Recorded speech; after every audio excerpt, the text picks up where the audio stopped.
bom dia, para mim ainda boa noite, porque gravo este vídeo na parte da noite.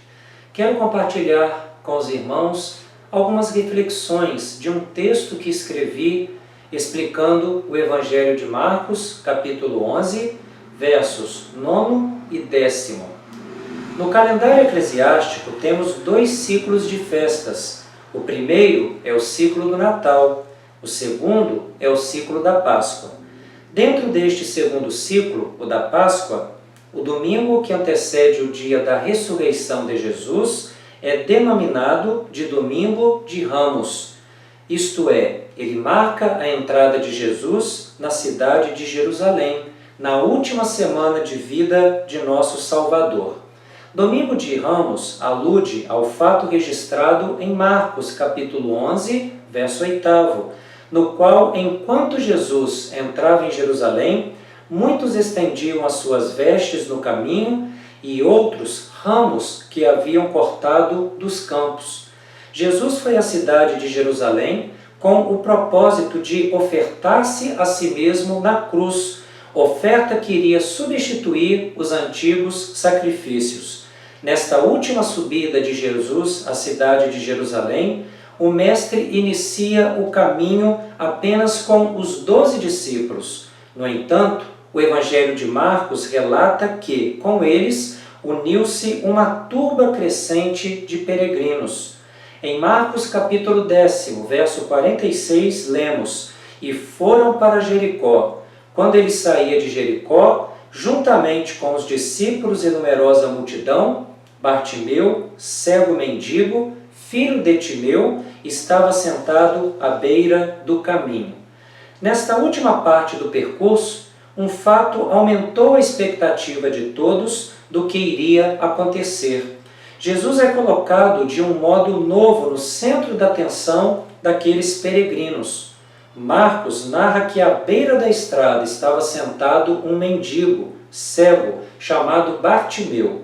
Ao saber que Jesus estava presente entre aqueles peregrinos, Bartimeu gritou ininterruptamente: "Filho de Davi, Jesus, tem compaixão de mim?" Os que estavam ao redor tentavam serená-lo, mas sem sucesso. Então, Jesus o convida a aproximar-se dele e o cura. Em Marcos capítulo 10, verso 52, está escrito: "Então Jesus lhe disse: Vai, a tua fé te salvou."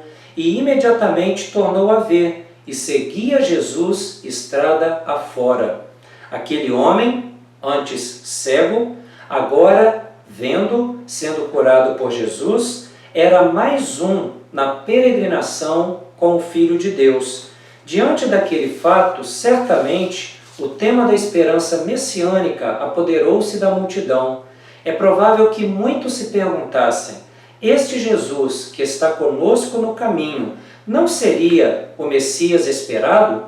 A sua entrada na cidade santa seria um momento em que ele restabeleceria o reino de Davi? Depois, um outro fato aumentou a esperança de que Jesus era o Messias prometido. Ao chegar ao Monte das Oliveiras, Jesus mandou à frente 2 discípulos, dizendo-lhes que encontrariam um jumentinho preso, que ainda ninguém montara. Os discípulos deveriam soltá-lo e trazê-lo. Assim, Jesus entrou na cidade de Jerusalém sobre um jumentinho emprestado. Para os judeus contemporâneos de Cristo, este episódio está cheio de alusões ao tema da realeza, com as suas promessas. É importante notarmos que, na antiguidade, era conhecido o direito régio da requisição de meios de transporte. O fato de o jumentinho de Jesus pediu se tratasse de um animal que ninguém ainda montara, indica um direito régio. Além desses fatos, as palavras do Antigo Testamento conferem significado a essa história. Podemos pensar em primeiro lugar no texto de Gênesis capítulo 49, versos 10 e 11. O texto diz: "O cetro não se arredará de Judá, nem o bastão de entre os seus pés, até que venha Siló, e a ele obedecerão os povos. Ele amarrará o seu jumentinho à vide e o filho da sua jumenta a videira mais excelente. Lavará suas vestes no vinho e a sua capa em sangue de uvas. Este texto aborda sobre a bênção de Jacó, na qual se atribuiu a Judá o cetro, isto é, o bastão de comando, o qual não será retirado de entre os seus pés, até que venha aquele que lhe tem direito, a quem os povos hão de obedecer. Deste se afirma que ata a videira, o seu jumentinho. Assim, o jumentinho deste texto alude àquele que deve vir e a quem os povos hão de obedecer. Outro texto importante do Antigo Testamento que confere significado à entrada de Jesus em Jerusalém é Zacarias, capítulo 9, verso 9. O texto diz: Alegra-te muito, ó filha de Sião, exulta, ó filha de Jerusalém. Eis aí vem o teu rei, justo e salvador, humilde, montado em jumento, num jumentinho, cria de jumenta. Este verso foi citado explicitamente pelos evangelistas Mateus e João para a compreensão do Domingo de Ramos. Ele inicia ou indica que Jesus é o rei humilde, que quebra os arcos da guerra, um rei da paz, um rei da simplicidade. Tudo o que vemos até aqui tem sentido teológico, pois está claro que Jesus, ao reivindicar um direito régio, quer que os seus contemporâneos compreendam o seu caminho e as suas ações, tendo como base as promessas ou aliança do Antigo Testamento. Jesus ensina que o Antigo Testamento o tem como tema central. Isso significa que Jesus Cristo não veio para seguir um programa de desejo próprio, mas para viver em obediência à palavra de Deus. O caminho de Jesus está localizado no âmbito da palavra de Deus. O seu reino não se apoia na violência, já que não inicia em uma insurreição militar contra Roma. O poder de Jesus manifesta-se de forma diferente. É na paz e na pobreza de Deus que Jesus demonstra o seu poder salvador. Ao entrar na cidade, montado num humilde jumentinho, Jesus não era alheio ao que lhe estava para acontecer. Ele sabia que os seus inimigos levariam a melhor e que ele seria rejeitado e crucificado. Ainda havia o fato de que, dentro de uma geração, a cidade seria destruída.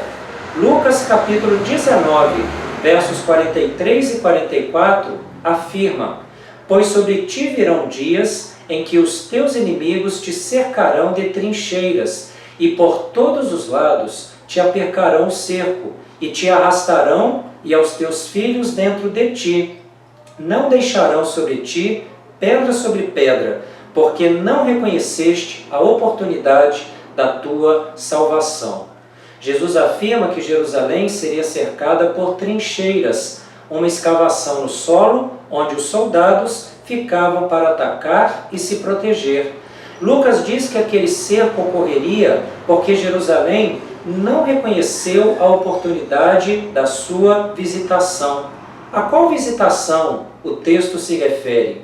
A referência explícita é que Deus estava visitando Jerusalém em Jesus, seu Filho.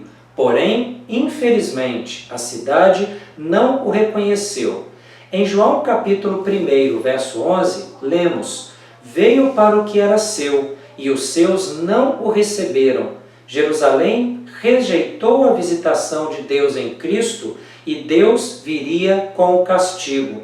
O ápice da entrada de Jesus é o brado do povo, descrito em Marcos capítulo 11, versos 9 e 10. O texto afirma: Tanto os que iam adiante dele como os que vinham depois clamavam: Hosana, bendito o que vem em nome do Senhor.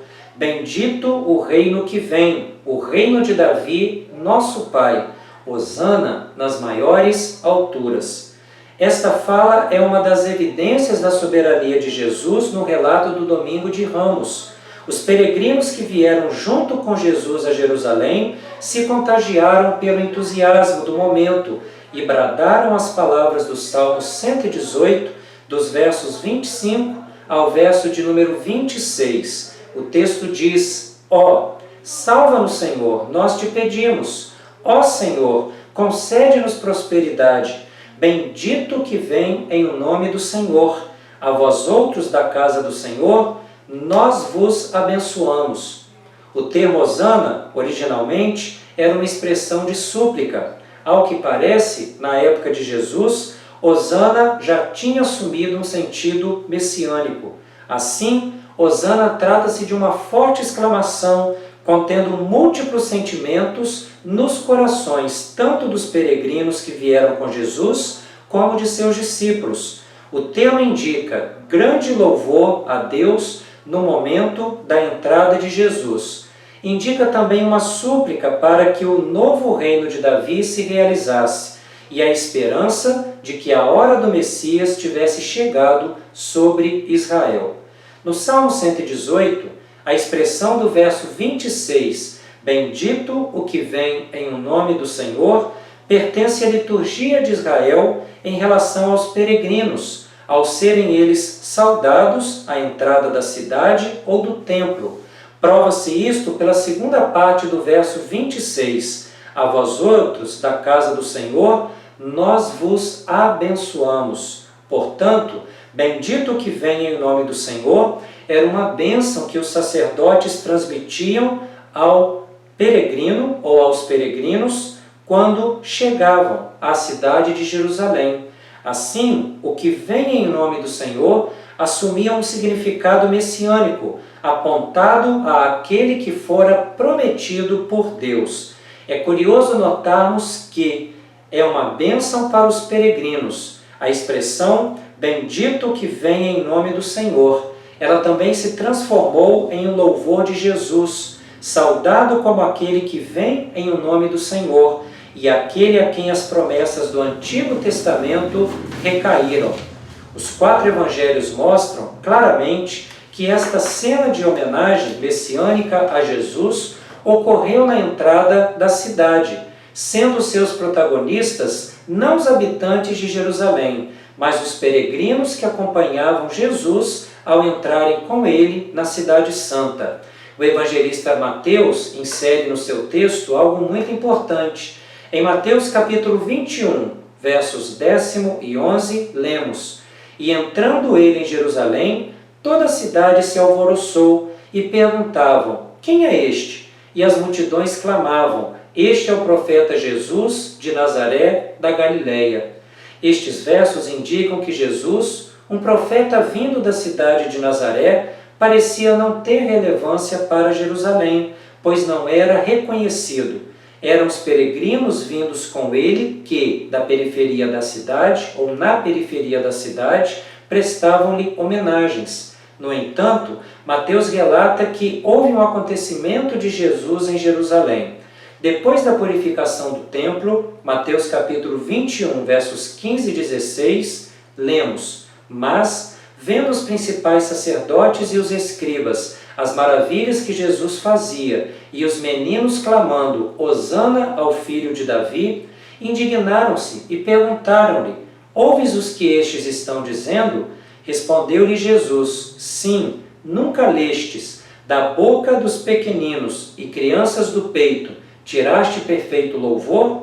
Algumas crianças repetiram naquele local as palavras ditas anteriormente pelos peregrinos, Hosana ao filho de Davi.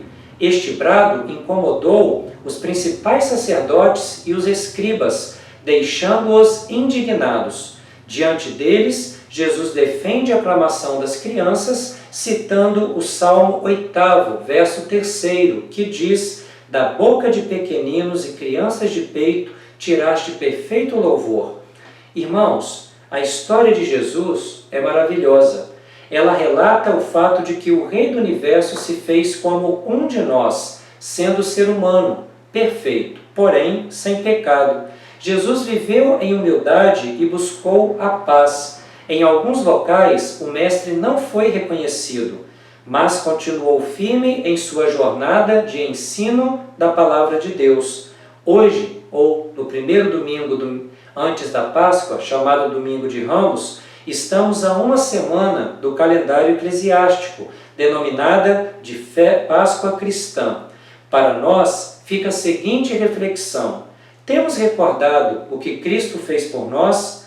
Cristo veio ao mundo com o propósito de obedecer ao Pai e se entregar por nós. A culpa que ele carregou sobre si pertencia a cada um de nós. Desejo que tenhamos uma semana de meditação na via sacra de Jesus, para que aprendamos que dele vem a salvação, dele vem a graça de Deus. Jesus é o único caminho que nos conduz a Deus. Nele devemos crer, não apenas nesta época festiva do ano, do calendário eclesiástico, mas durante todos os dias de nossa existência.